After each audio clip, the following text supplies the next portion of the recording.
I guess it is. Good evening, everyone. Thank you very much for coming in to listen to all of us speak. Some really, really tough acts to follow here. I was asked to talk on something a little different. I was asked to talk about what is the value creation of separation. A lot of you are going to get it thrown at you that there's no value in separating. It's not worth anything. You're going to be just the same on the other side as you were before you separated.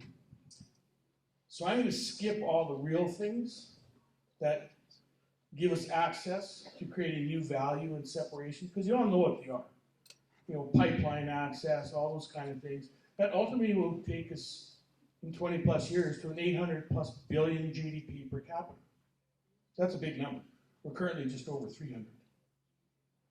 Even something like the pipelines by themselves add over 150 billion GDP to us by themselves. But I'm not going to talk about any of that tonight. I'm going to talk about what it means to separate for us as a province, becoming our country, and what that means when I jump down from the 30,000 foot level down to what it means for your back pocket.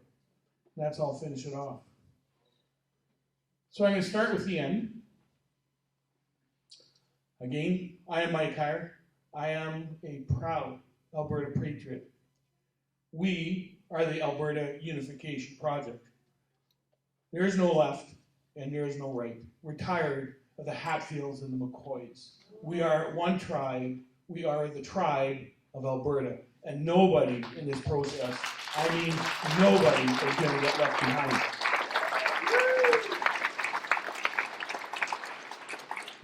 So Dennis walked you through, a lot of the why. Why we're going to do what we're going to do. It's pretty obvious why we're going to do. We're going to get on the other side of this, and we're going to be in a new world. So it's separation from ground zero. Economics, logistics, what's in it for Albertans. So post-separation, we immediately gain some of the following. We stop paying the 15 to 20 billion a year in equalization. Now I'm going to be a little conservative with my numbers. I'm not going to go for the high mark every time, because to be quite honest, we get ripped off on so many fronts gleefully. It's easy to leave a little bit behind, and leave a little skin left in the game, right?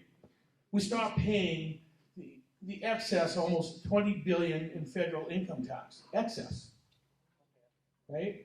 Instead of being 12% of Canadians' population, or Canada's population, and paying almost 18% of its federal budget. A lot of people don't know that. We're 12% of the population, and we pay 18% of Canada's federal budget. It's a big number. Instead of doing that, we can have our own federal responsibilities that we'll have, and we pay for what we need and not what they want. Right? That's a big difference. A lot of people don't understand there's 230 some odd federal agencies and ministries. We might need, for our own use and our own creation, between 20 to 30. That's it. Right? We probably don't need Department of Maritimes. Pretty sure. Don't need the Coast Guard. If it was just us going, what the hell do we need the Coast Guard? Don't need the Navy. Absolutely not. Canada Arts Council? Like, give me a break, right? So we'll pay appropriately to get the best results for what we need, as the Republic of Alberta, as Dennis talks about. I'm not going to get into a lot more detail. My personal responsibility for what we do is drawing the white papers for everything that carries a gun. So it's military, police, border protection, those kind of things. And so at some point at the end, you want to corner Dennis or me or anybody else and see how advanced we've come, you'll be impressed. So country borders create access. A lot of you people have never heard of this, but it's the Tidewater Access UN Treaty created in 1965, ratified in 1967 by the United Nations, including Canada and the Security Council. There's about 10 countries in this planet that have no access to Tidewater, that get guaranteed access to Tidewater through their trade. Some of them even have their own navies to protect the ships that come and go from somebody else's foreign port. Borders create access, right? Direct, unfettered access to allow, and so again, I'm up at the 30,000 foot level here. Direct, unfettered access to all international markets allows Alberta to unleash its full market potential from all four coastlines. Keystone comes back on the table. They have to abide by that treaty. They signed the damn thing. right? They're part of that Security Council. Agricultural, mining, oil and gas, petrochemical technology, and forestry, just to name a few, get unfettered access. An immediate jobs and housing boom as we start creating our own newly minted Republic of Alberta federal agencies, all based out of Alberta communities and not based in Ottawa and Hull, Quebec. Right? We'll work double overtime to use this one-time opportunity to help rebuild and diversify our smaller Alberta communities. Many of you come from those communities. You look around, what do you see? They're forlorn. You know, their stores are all boarded up. That's not the Alberta that I know, but it's what it's become. We sit here in a province that the rest of the country gleefully destroyed. They're happy about it. They think we're a pack of whiners. Sorry. So that's a really wordy stuff. So what does the real dollars and cents value mean through separation really mean to everyone? So this is where I'm just going to talk about just the separation itself. I'm not going to add in all the extra dollar values, you know, what it means for our GDP. We can get to, as Ben said, the #1 GDP in this planet by just giving the things back that we have and not stealing from us anymore. On the grand scale, Alberta will become the single largest GDP per capita on the planet. Full stop.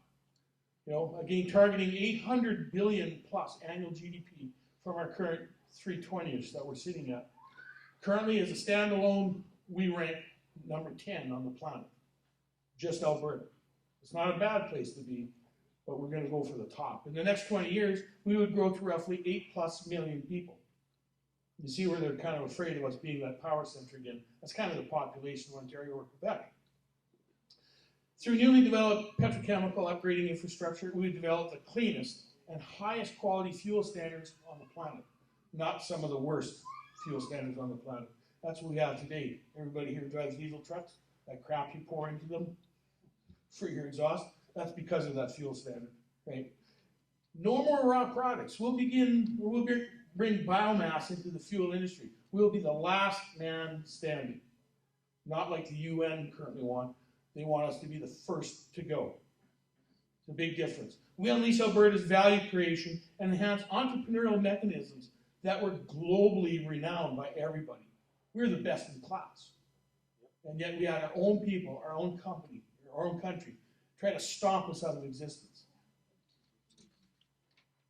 At the personal level, we'll see the renewed Alberta, a prosperous Alberta. Think about some of these changes.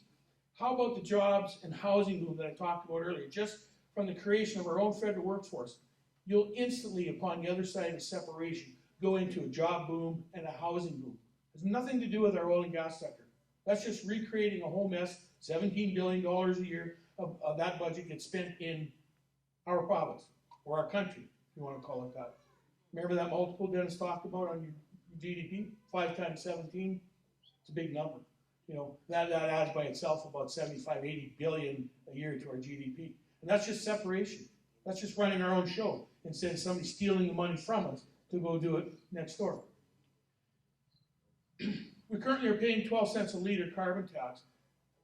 Beginning of next year, that more than doubles to 27 cents a liter. Right? That's already in the books. By the end of this decade, the number is 40 cents in carbon tax. Over 1/3 the price of the liter that you buy is just carbon tax, right? So we'll see all the boarded up storefronts will start to open up again as folks start to spread their newfound resources. Speaking of which, so let's talk about the tax side of things. Just retaining our own money and not ripping you off and taking all this money from you. How about the first $50,000 tax-free? That we've already done the math on that. See a flat rate of 20% after that. Look at each other in the crowd. We all know what each other makes. What your T4s are at the end of the year. You know, a 10-year kindergarten teacher makes over $100,000 a year. That's a $20,000 raise for them. You think that's not going to gaslight your economy? You know, 90% of the people in this room, what do they do with extra money? Spend it. Exactly. There's not that many of us are actually that bright to save it, right? We spend it. You know, and that multiplier, if I've got an extra $20,000 a year to understand people, how that works into your economy, I want to buy a new house. That's a house payment.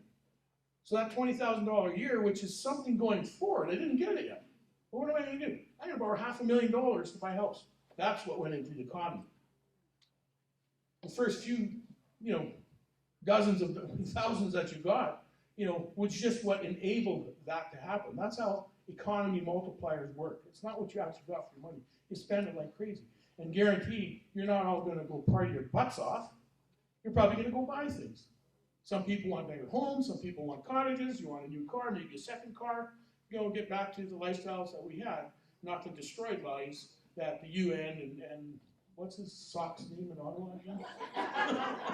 Wants for us, right? It's horrible. It's absolutely horrible. So, that's one of the first things that we model. The average person that, is a simple trades guy or gal or whatever the case would be, they'll make between $45,000 and $70,000 a year. They'll pay maybe $3,000 or $4,000 income tax, instead of $15,000 income tax. The professionals of the world, all the ones with their, 4 to 6 to 8 year degrees, for them, those are $25,000 to $40,000 savings. They, just like anybody else, aren't as smart as anybody else. They'll throw it right back into the economy and buy stuff. That's what we do for a living. So for another time, we will talk about what starts to happen when we bring the entire oil and gas complex back online. Because understand that with all the things that are strapped against us, I don't know if we've approved a major energy project in Alberta in the last 15 years. We finished building all the ones that we started. We haven't approved anything new. You guys think that this plan just happened overnight. No. There's a long time coming. Big process for the folks that don't like us. So you think about it, all the actual cash benefits I actually paid out here is just simply the benefit and the outcome of Alberta independence. Just think about all the other possibilities after that. When you get that monkey off your back where, your business isn't about to fail, you don't have debt for your home anymore, you're looking at buying more things. That's how we improve an economy. So I didn't want to really say anything more than that. I don't want to bore you any more than that. I am who I am. I'm a senior value creator in this province. I've been in this industry over 40 years. Prior to that, like Ambrose, I was a soldier. I served this country during the height of the Cold War, so I am a Cold War warrior.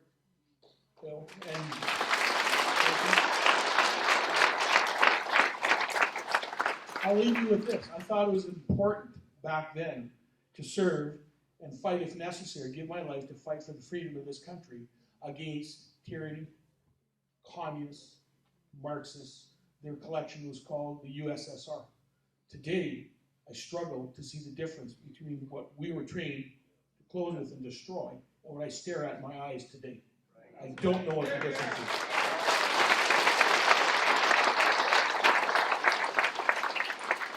As I started out saying, we are the Alberta Unification Project. There is no left. There is no right. Everybody has to learn how to get along together. Bring it all together and lock arms with everybody. Nobody is going to get left behind. Thank you very much.